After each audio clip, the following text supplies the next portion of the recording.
Blackstone Audio presents The Spoken Word, a Moroni Traveler novel by R. Irvine. This book is read by Jeffrey Kafer. To Ruth Cavan. Women may pray, testify, speak in tongues, and prophesy in the church, when liberty is given by the elders, but not for the instruction of the elders in their duties. Women may vote in the church and yet keep silence. It is their privilege to make and mend, and wash and cook for the saints, and lodge strangers and wash the saints' feet.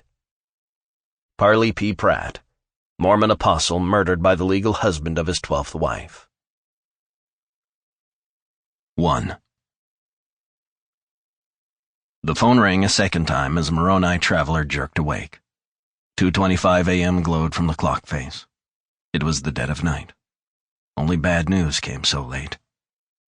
Heart pounding, he groped in the dark for the phone.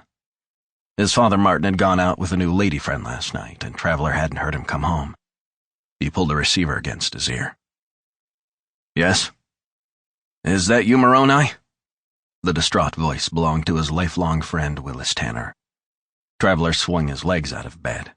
Ice-cold linoleum shocked his feet. He should never have let his father go out in a rainstorm. "What's wrong, Willis?"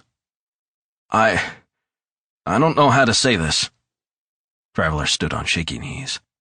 "I don't like doing this, Moroni. I hope you understand that, but I don't have any choice." The bedroom light snapped on. "For Christ's sake," Martin said from the doorway. "Who the hell's calling at this time of night?"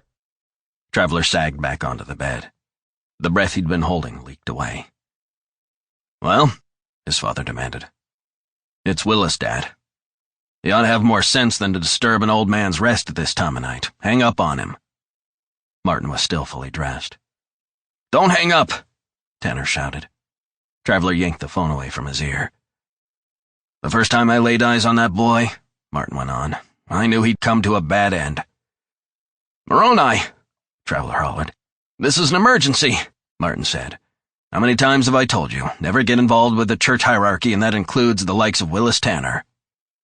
Traveler held the phone out so his father could hear. "Please," Tanner begged. "I need help." "Hang up before it's too late," Martin said. "Don't listen to him," Tanner cried. "Do you hear me, Mo?" "There's no need to shout, Willis." Martin pointed a finger at his son. "Whatever you do, don't get me involved in it." "You owe me," Tanner said. Shaking his head, Martin backed out of the bedroom and closed the door behind him. Traveler sighed and brought the phone closer to his ear. Sample complete. Ready to continue?